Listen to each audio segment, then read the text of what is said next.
Hello, I'm Richard Ridge for BroadwayWorld. I'm at the Atlantic Theatre Company, sitting with Tony and Pulitzer Prize-winning playwright Doug Wright and SAG Award-winning actress Dale Soules to chat about their latest project, Doug's brilliant new play, Posterity. Enjoy. Welcome. Thank you for being here today. Thank you. Well, I just saw the show, and I want to thank both of you for one of the best nights I've spent in the theater. Oh, thank you. Thank you so much. So, before we talk about the play, you two have quite a history together. Tell me about your history. Well, the first time that we worked together, Doug was working on Quills, and it was at the New York Theater Workshop summer retreat, and he was doing research into some of the Marquis de Sade's work, and I was reading it, I believe. That was the very first time that we did any work together. That was our first time, but I remember at that same retreat, Dale did an excerpt from her one-person show where she played some of the great female character ladies in literature, and I remember sitting in the auditorium at Dartmouth College watching this phenomenal, transformative actress hit every great moment in these Shakespeare soliloquies and selections from Shaw, and I immediately filed her in my mental Rolodex as someone I had to have a long collaboration with. Because you've worked a lot together.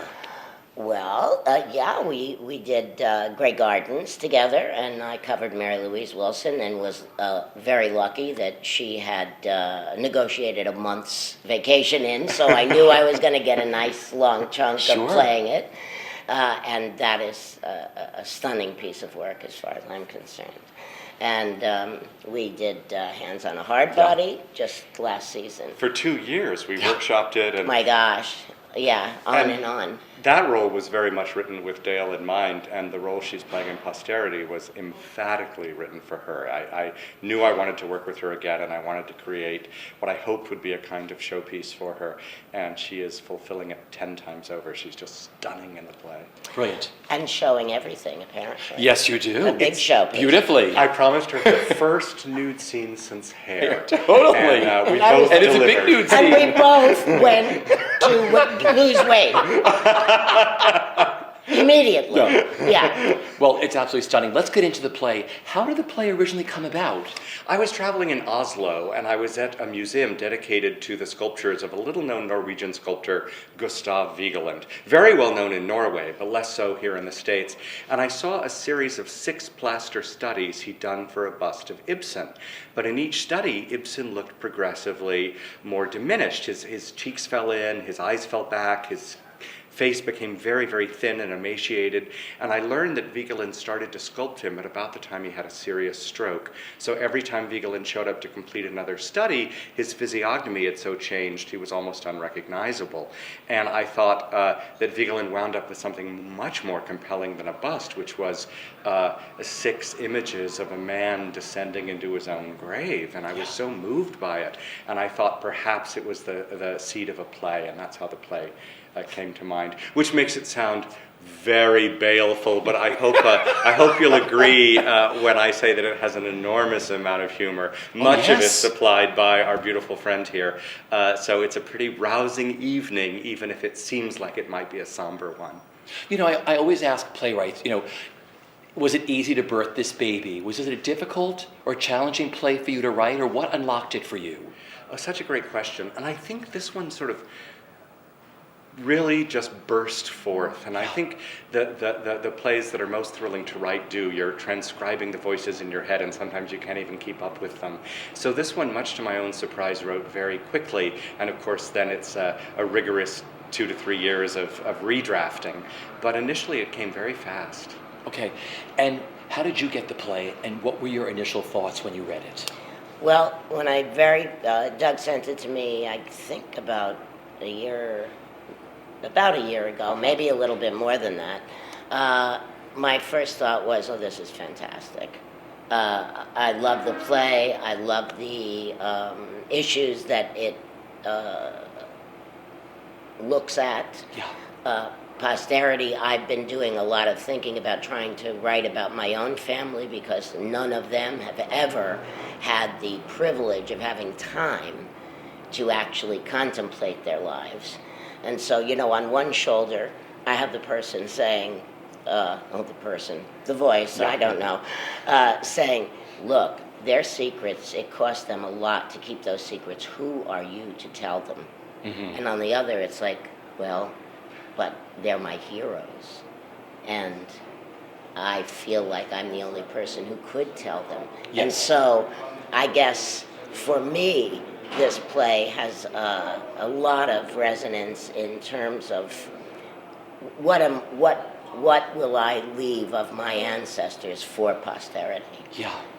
So that's one of the things I thought about. And talk about the role that you play. Beautifully written role. Oh my gosh. Greta Bergstrom is very simply, I think, the voice of the working class. She's, they're all talking about their portraits and their fantastic pieces of art and their literature and their, and I'm trying to figure out how do I make one belly full of food split between three people. How, when the milkman, well, there's a wonderful line, which I love very much, and the young man played by Mickey Theis, thank you. I never knew how to say his name either, so I was waiting for you to say it. After all these weeks. Yeah, totally. He asks me, well, do you even know these people? And I say, well, I know their names, but their names don't mean anything. If you want to know, I'm paraphrasing, if you want to know who I think should be etched in stone, it's the milkman. Yeah. He comes around, he slips me an extra bottle when I need it. The scissor grinder who looks the other way when I don't have a krona, those are my heroes. Yeah. So she's very dear to me, and that point of view is very dear to me. And working with this cast. Oh, it's a great cast. It's an absolutely stunning cast. It was the most unfettered and wonderful rehearsal process I think maybe I've ever had, and a lot of that is due to the fact that Doug also directed this piece. He not only wrote it, but he also directed it, and allowed us to bring what we had to bring to it, which is, sometimes not the case. Yeah. Yeah. What have you enjoyed the most about directing your play? Casting it, and I think that's 3/4 of the battle. And as a playwright, I lived with these characters by myself for a number of years, and I was trying to manage 5 lives. And the glorious thing about a cast is suddenly you have 5 specialists you've hired, and they each have one responsibility, which is that person that they're playing. And as both a writer and director, you'd be a fool not to take full advantage of their expertise and create the most open rehearsal period where what they bring in the room is immediately of value, because you've truly hired an expert in excavating that particular character's nature and behavior and the way that they get up and face every morning. So this cast was extraordinarily generous in that regard, and it was just thrilling to watch the characters bloom. Yeah, and the importance of doing the show here at the Atlantic. That means a lot to me because Neil Pepe and I have been friends for a long time, and as you may know, he directed our musical Hands on a Hard Body, and he came up to me at a party about 7 or 8 years ago and said, would you write a play for the Atlantic? And I was overwhelmed at the time, and I said, on 2 conditions. I get to choose the subject, and there is no deadline. So now, about 8 years later, we are on stage at the Atlantic, and it couldn't feel more gratifying. Yeah, and we should, if we haven't mentioned the names of John Noble, who is playing Henrik Ibsen, a stunning and wonderful actor, as is Hamish Linklater. The whole cast is, and Henry Stram, who I worked with in 1981 at the Guthrie doing Candide. Not the musical. We put the novel on the stage. And that was Garland Wright, our darling, who's not with us anymore. But the role of Greta Bergstrom was very much written for Dale, and I have to confess, too, that Henry is an old friend, and I felt I've long owed him a role. So the role of Sophus Larpent was also written for Henry, and so to get to see Dale and Henry tackle roles that were written expressly for them is more gratifying than I can say. Beautiful. I want to go back to the beginning for a second. What was that defining defining moment for each of you when you said, I want to be an actor, I want to be a writer? Do you remember when that was?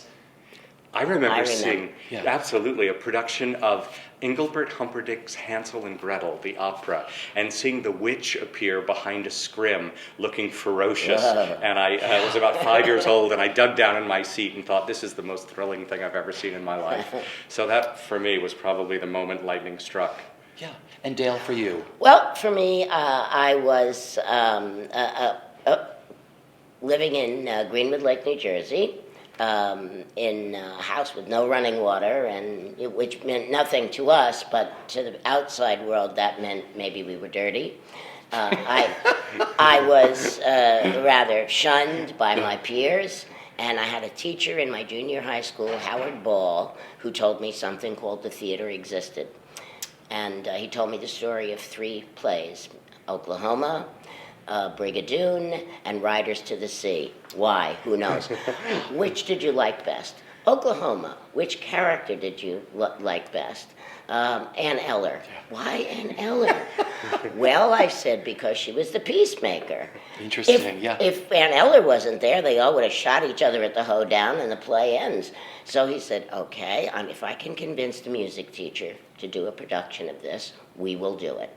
And they did, and suddenly I saw social transformation and felt social transformation, because the criteria for acceptance changed from what kind of house did you live in, what did your dad do, what kind of clothes did you have on your back, to what could you contribute to this cooperative effort. And that was the hook for me. I was like, well, if it can do that, that's for me. And needless to say, I've been involved over the past 50-some-odd years in productions where cooperation was not necessarily the keynote. Sure. But that was the initial thing that made me want to do it. You both have these incredible careers, so I want to go through some of your highlights and just tell me what comes to mind. A memory, a story, okay? Here we go. I want to start with you, Dale, being a part of the original production of Hair.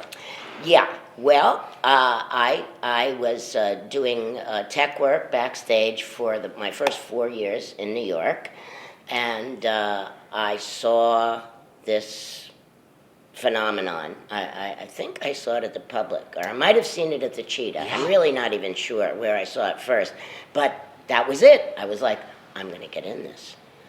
I'm going to get in it. And I started auditioning for it. I had friends in it. Yeah. And I auditioned for it somewhere in the vicinity of 24 times, which sounds insane, but true. And the day they hired me, they said, well, I think they're going to hire you today. And I said, yeah. Well, aren't you excited? I said, well, I've had to, for my own psychological well-being, put it sort of in the, I sweep the floor, I clean the bathroom, I audition for Hair. Because otherwise I would have gone mad. So, so they hired me, and they put me in that night, which was quite, still, I think, the most terrifying moment. It's every actor's nightmare. You know the music, you know but to actually be on stage doing people actually picked me up and carried me from one side of the stage to the other on occasion when I had no idea where I was supposed to be. It turned out, just very briefly, it's already not brief. The Hair ran forever. You ran forever in the show. I asked the stage manager, well, listen, how could it be that I auditioned 24 times for this thing? They obviously liked me. They kept calling me back. How come they didn't hire me? He said, well, there is a company astrologer. And it turned out that on several occasions, my chart didn't line up. So when I tell young actors, when I'm teaching, which I do occasionally, that you never know on what criteria you are being judged. That's sort of the outside, version of that, but it's the truth. Yeah, so I remember that pretty vividly. That's great. Yeah. For you, Quills. Oh my gosh. It's funny because A playwright is so dependent on actors and designers and directors to bring their life vibrantly to work, but sometimes your most memorable moments as a writer are extraordinarily private. And it's when you make a discovery in the act of writing itself, and a character says something completely unexpected to you, and you find yourself typing it on the page. And I'll never forget in writing Quilt, it was the moment the Marquis learned that the young laundress, Madeleine, had been murdered by one of the inmates. And because I remember typing that declaration out on the page and being as shocked as he was, because I had no idea that was lurking around the corner. So there's a moment in this play, and I won't give away a spoiler, but there's a major plot development. The young apprentice in the play makes a terrible mistake. And I had no idea that was coming when I was writing the play. It just popped out of his mouth, this horrible admission, and suddenly I saw the whole last act of the play come to life. So it's those wonderful moments when a synapse fires in your brain and you learn something new about your own play and its journey. Yeah. Dale, talking about Hair, you then, after Hair became a big success, there was one of the biggest flop musicals of all time. You have to hear about Dude. So many people were in that with you. Yeah, let's see. Billy Redfield was in it. The entire Louis Falco Dance Company was in it. Ralph Carter. Ralph Carter was in it. Ray. A lot of people were in that show. A lot of people were in that show. But I wonder what it was like working on that show, because everybody thought this was going to be this big hit after Hair, written by Ragney and Gold McDermott. Fondest memories of Dude? Fondest.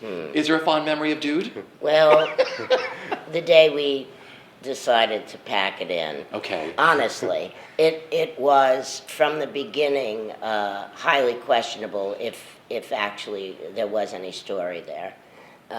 I remember very well, about 3/4 of the way through the first week of rehearsal, going to the now indicted Adela Holzer, who was our producer, and saying, Adela, has anything made you laugh or cry or have any?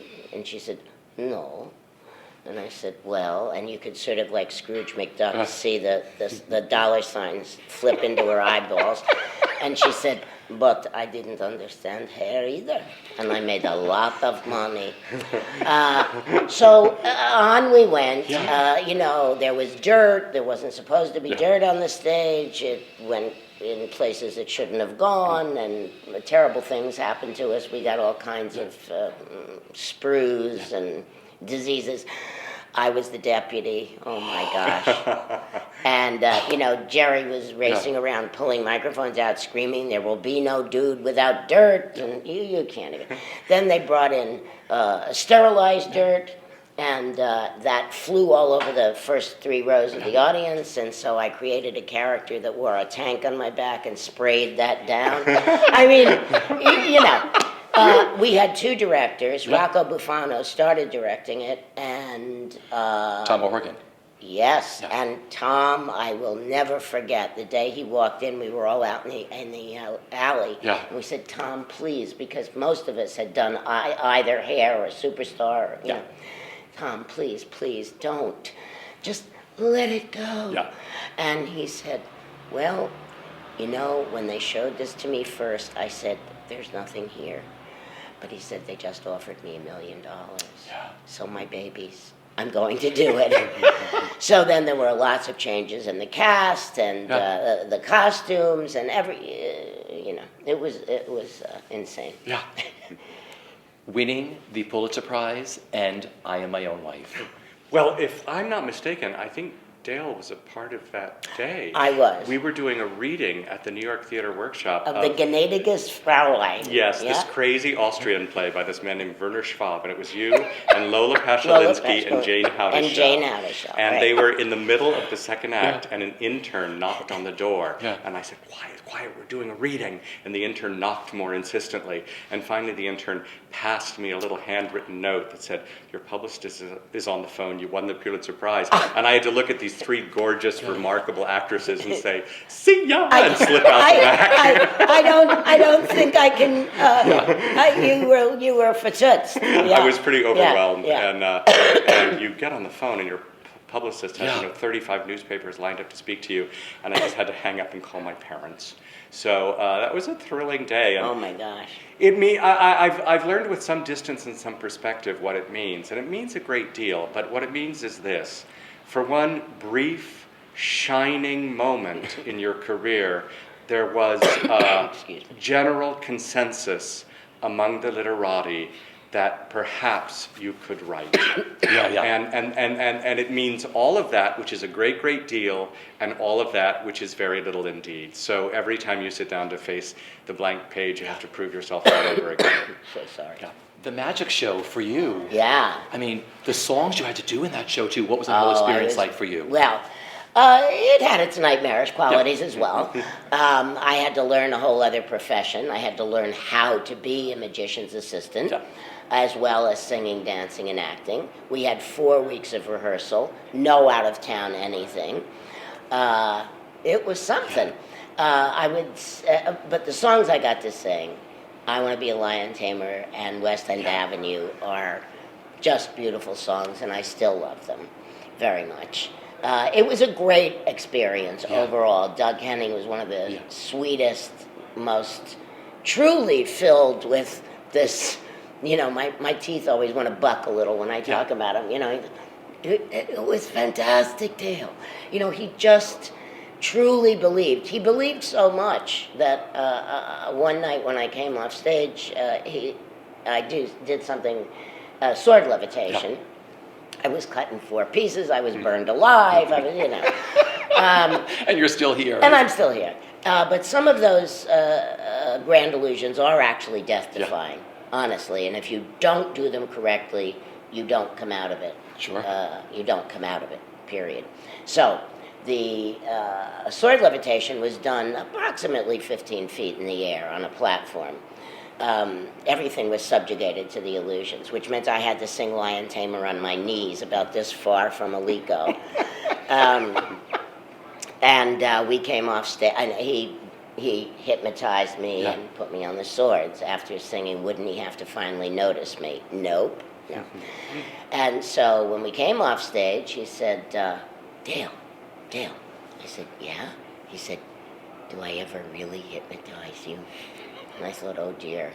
What do I say here? Because clearly he knows, and some part of his brain knows, I couldn't be hypnotized and do what I have to do. You have to keep your entire body flat and perpendicular. And I said, well, from my point of view, no. What can you say? So that line between, illusion and, it is the art of leading the mind on ingeniously to defeat its own logic. That is what it is. And it's kind of a condensed version of everything that we do in the theater. We are leading the mind on ingeniously to defeat its own logic. Clearly, you're not in Norway in 1901. But for a period of time, if we're successful, you can enter that story and be there. I love that show. Love the magic show. Yeah, me too. Grey Gardens for you.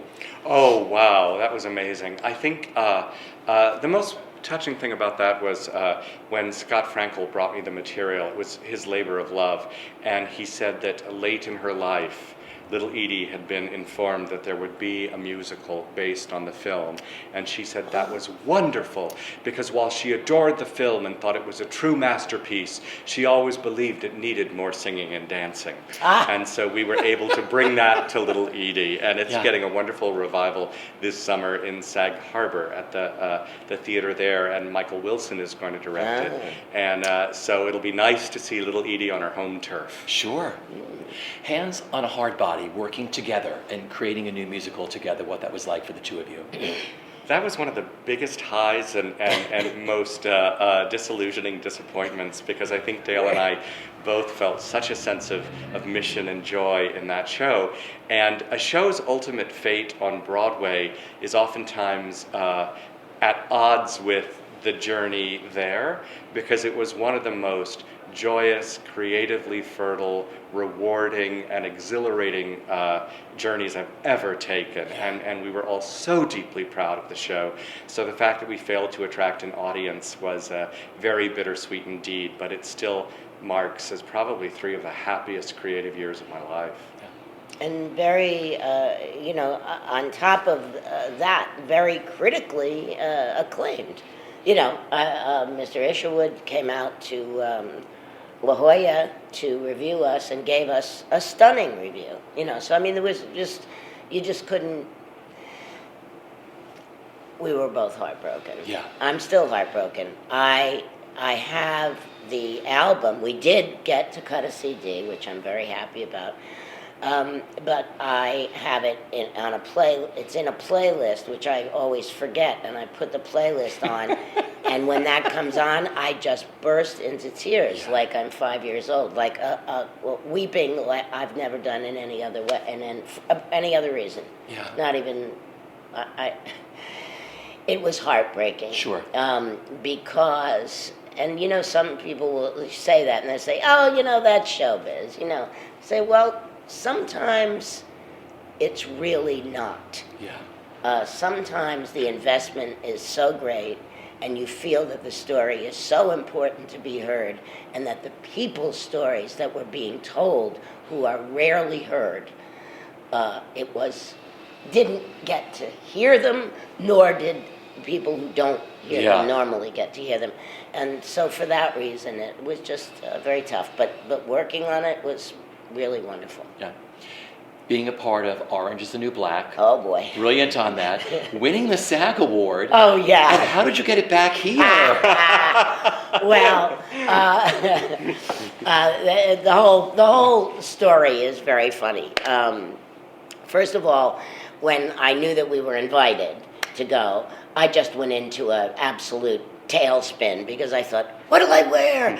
I don't, I understand the Tonys, but that's a different thing. It's a gown, a thing. So my old good friend, Merle Freimark, who is my publicist now, I called her and I said, really, I wouldn't have gotten through it without her. So you go to Saks and you get the gown and you do whatever you have to do. On the way back, to answer your question, after this, I have a new respect for people who have to walk the red carpet on a regular basis. It is a production. It is the presentation of self. I tried to channel Helen Mirren. I don't know how successful I was, but I felt of all the people I have watched in that situation, she has elegance, she's still herself. Yeah. And so that was sort of my role model. Coming back, I was in the gown. I had to get back because I had rehearsal the next morning at 10 a.m. So at 5 minutes to midnight, I left on the red eye from L.A. We won the award. We ran the press gauntlet. I was driven to the airport, and I'm in this beautiful gown. I can't sit on the plane for 6 hours in this beautiful gown. So into the disabled stall at the bathroom I go to change, and I realize I can't get the zipper down. So I sneak out, open the door, and I say, "Excuse me, pardon me, could you?" Eventually, a lovely lady in a vest who worked there, she said, "I will help you." I said, "Oh, thank you so much." She pulled my zipper down. I changed my clothes. I took the gift bag and put all of the cosmetics and face cement and whatever it is they give you into my bag and put the SAG award into the bag, the gift bag, and took it on the plane with me. I wasn't leaving. I think it weighs about 16 pounds. And you're bench pressing it all night after you win it. It's like, hold it up. It's like, I'm old. I can't hold it up. Anyway. Where do you keep it now? Oh, it's sitting on my hutch. But my house is a disaster at the moment. So, the little head is peeking up but from mail. And, You're busy working. Yes, I'm happily busy working. That's what it's all about, right? Yeah, very, very happy to be working, yes. And you're going to go right from this show into another show. I am. Douglas Carter Bean's new show. Yes, Shows for Days. Okay. It's called. And it's with, so far, Patti LuPone and Michael Urie. Wow. And so, yeah, it's a very funny, very moving, wonderful script, somewhat autobiographical of Douglas Carter Bean, how he got involved in the theater in Pennsylvania. And you know all this. Yeah. Yeah. That's all I can keep right. in my head. That's all I can keep in my head. Reading, Pennsylvania. Yeah. It was a amateur theater group, a community theater group, and he wandered in there one day and was caught up in this insane thing. So yeah, it's very exciting. And then Orange is the New Black too. Are you doing double duty, or what's happening? Well, I'm hoping I'll be doing double duty since it's in the city, and they are very, very, very wonderful and understanding at Orange is the New Black, which is again not always the case with the TV show. Sure. So they will work around your schedule as long as you're within striking distance. I did Billy Elliot up at Ogunquit this past summer. Yeah. And rented a car, and if they needed me, I drove back in. So. I love how creative people can do that. You sort of put different compartments in your brain. Billy Elliot here, Orange is the New Black over here, a new play here, Posterity. Yeah. Yeah. What has been the best part of the experience so far for both of you with working on this play? The whole experience, honestly, from the time that Doug mentioned to me that he had this idea about a part that he wanted to write, from then to the first day of rehearsal to... it would be hard for me to pick a particular moment. Maybe you have one. I don't know. I guess the first time that you do it in front of an audience and they don't just sit there is pretty good. It's like, oh, they got that. Oh, that's funny. I had no idea.